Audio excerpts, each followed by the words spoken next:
Professor Ricky Mukonza, Senior Lecturer in Politics and Public Affairs, Shwane University. And in Johannesburg, Rutendo Matinyarare, Marketing Strategist and Anti-Sanctions Campaigner. A warm welcome to you both to the program. Let me start off with you, Professor Mukonza. Looking at those sanctions imposed on Zimbabwe since way back in 2001, are those sanctions helping Zimbabweans at all? I think by and large, sanctions that were imposed on Zimbabwe are not in any way helping Zimbabweans. If anything, they are giving the ruling elite an excuse for misgovernance. They are giving the ruling elite, cheap campaigning material. If you look at the material conditions, nothing really has changed for the people of Zimbabwe. If anything, things have gone worse. But why I further say sanctions are not working is that the so-called targeted people, those that are targeted with sanctions, are not affected in any way. They continue to live in their lavish ways. So by and large, I argue that the sanctions as an instrument to influence political behavior of the ruling elite in Zimbabwe have not worked. Rutendo, what's your view here? Is there a justification of the continued imposition of these sanctions? The Special Rapporteur of the UN Human Rights Council came to Zimbabwe and declared the sanctions upon Zimbabwe illegal. There are also a number of resolutions that include 44-215 and 34-13 that have said that unilateral sanctions imposed by nations upon other nations without the consultation of the UN and without the UN instituting those sanctions is illegal. So sanctions are not a tool to try and influence political behavior, because in 1989, they created a resolution that is called 44-215 that actually outlawed the use of coercive economic measures, especially upon third world countries that were former colonies, by Western countries to influence their political demeanor.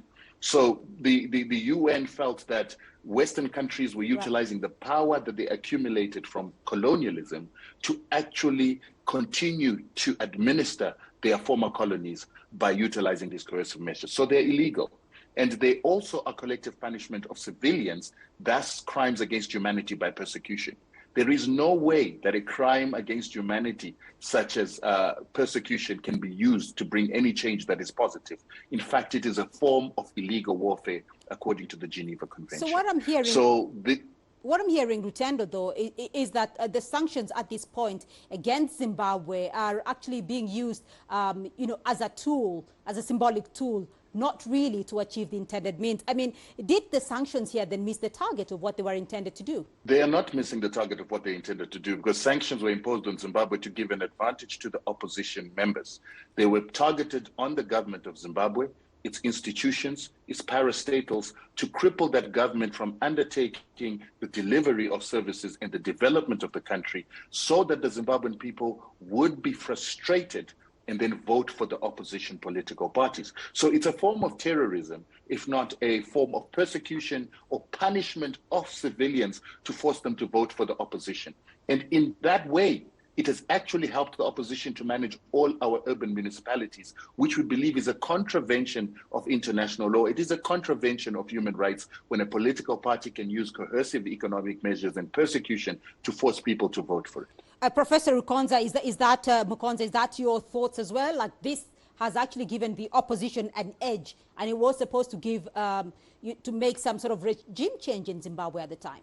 Sanctions were meant to, influence certain political behavior that started developing in Zimbabwe.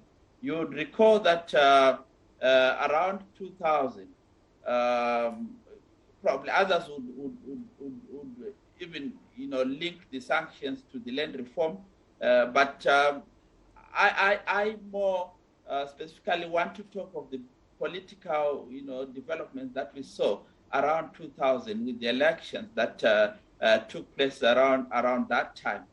We saw the violence that ensued. We saw the alleged, we also heard of the alleged, unfair electoral practices that were, giving an advantage to the ruling party. Right. We saw a lot of things that, were not only, a problem to outsiders, but were also a problem to Zimbabweans themselves. So a very good section of Zimbabweans themselves. So sanctions, in my opinion, came in to try and correct that behavior. To say, those that are at the helm, or those that are, are pushing or are seen as leading this, this violence, this vote rigging, and so forth, need to change their political behavior. This is where I came in and said the sanctions were meant to correct certain political behavior. Did it change that behavior, though? Did it correct that political behavior? Unfortunately, they did not. We must admit that that behavior still continues. We know that just recent at a rally in Kwekwe for the opposition political party, the coalition, Citizen Coalition for Change, we saw the violence that ensued there, and we also know of the alleged vote rigging that took place in the 2018 election, general election. So by and large, it hasn't really influenced the political elite to change as was desired. Let me hear Rutendo's view here. If it hasn't motivated the political elite to change their behavior, so then why are the ordinary Zimbabweans then left to suffer? Because, it is now said that today, half of Zimbabwe's 13.5 million people are living below the poverty line as a result of sanctions and other factors. I think the claim to say that sanctions were imposed to change behavior is disingenuous, and it is disingenuous because we live in a nation and a world that confines itself to rule of law. And according to rule of law, the United States, the Europeans, and no individual country has the right to actually try and engineer or change the workings of a sovereign nation by utilizing means such as coercion, economic coercion, or warfare. So if there was a problem in Zimbabwe, there are mechanisms within the international sphere that could have been utilized, like the International Court of Justice, the Human Rights Council, to investigate these human rights violations and this so-called violence. None of that ever took place. And the question we ask is, why did people not approach the Human Rights Council of the UN to undertake an investigation of the claims of this election rigging, the claims of this human rights violation, instead of Western countries that used to be our colonizers, the ones that used to perpetrate crimes against humanity, undertaking their own mob justice upon Zimbabwe? And there's been no answer to that. The claim of electoral rigging can be tested in courts of law in Zimbabwe. The presidential elections were contested in 2018. There was a dispute, and it was taken to the Constitutional Court. The opposition lost because they could not prove vote rigging was taking place. So the reason why there's been no change is because the grounds upon which people are saying that sanctions were imposed are false. They are false. They are based on allegations that have never been tested in any court. They're based on allegations that have never been tried and evidence never been provided. And that's why there can be no change for any reason based on allegations that have brought about these sanctions. Professor Mukonza, your thoughts here, because now that has been put to the test. I also believe that while Rutendo has a right to disagree with me, but I think it is also disingenuous to deny evidence that is before us of electoral violence that has bedeviled Zimbabwe since 2000. Evidence of killings and maimings on the basis of political differences is something that can be, one can just do a simple internet search and find that information. Evidence is abound on those issues. Rutendo, I mean, does Zimbabwe, though, if you go back to say these are some of the issues that can be tested in a court of law, does Zimbabwe have those institutions, or did Zimbabwe have those institutions to test the evidence that Professor Mukonza is talking about?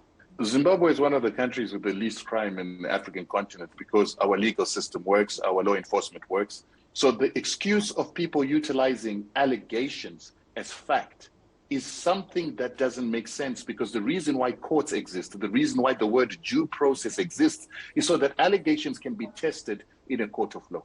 And if courts of laws in Zimbabwe are not working, there are mechanisms within the UN, there are mechanisms within the UN Human Rights Council. We've got offices of the UN in Zimbabwe. If they felt that Zimbabwe was not following due process, its laws were not working, the country was dysfunctional, they would put in reports into the UN Human Rights Council. Right. We know that the United States itself has been taken to the UN Human Rights Council for crimes against humanity and war crimes, and they've been convicted within that particular forum. Right now, we've got the South African government being taken to the International Court of Justice because of the xenophobic violence taking place upon truck drivers in South Africa. But we have never seen the Zimbabwean government being taken to any multilateral forum or any other body to investigate its violations of human rights in Zimbabwe. And what we are saying to Zimbabweans, particularly the opposition, particularly analysts like the professor himself, is that we cannot decide to abrogate a due process when it comes to Zimbabwe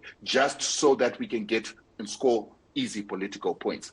Professor Mukonza, let me hear your view on this, though. So should the sanctions still remain, even though the initial targets seem not to be changing their ways and probably will not change their ways? I don't see the necessity of sanctions being maintained. In any case, we have all seen. If anyone had doubted at the beginning, we have now seen that these sanctions are probably not the best instrument to influence change in political behavior among the ruling elites. If anything, I believe these sanctions are giving ZANU-PF an edge. They are giving ZANU-PF an advantage, because each time they go to elections and probably they have failed to do certain things, they blame it on sanctions. And for that reason, I'm convinced from where I'm standing that these sanctions are actually aiding ZANU-PF more than they are helping the people of Zimbabwe. All right, Rutendo, what would it take, though, for Zimbabwe to move forward? Well, first of all, the removal of sanctions is what it will take for Zimbabwe to move forward.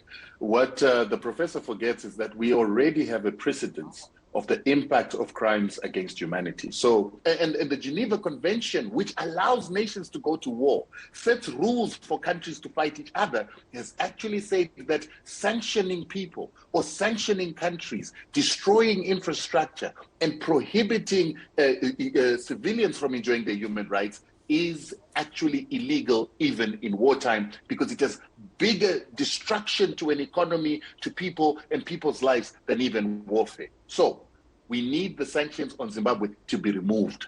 All right, clearly a very interesting discussion here, but I want to get your final remarks to both of you. And because, you know, there is an agreement, though, that sanctions against Zimbabwe, at least from the both of you, must be removed. Is there room for dialogue domestically and with international partners at this point? What options, Professor Mukonza, does Zimbabwe have as we speak? I think chances of dialogue from where I'm sitting are very slim, because if we take the internal political players, they are far from each other, at least from what we see in the public domain. They are far from each other.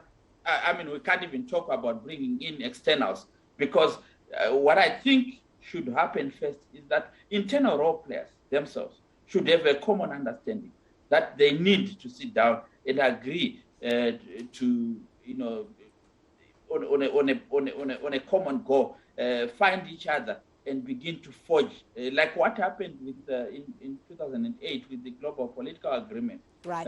Everyone within the country had seen the need, but I don't see it being present in the current political situation. Rutendo, you have the final word. I just want to know from you, what recourse does Harare have at this point when it comes to the sanctions?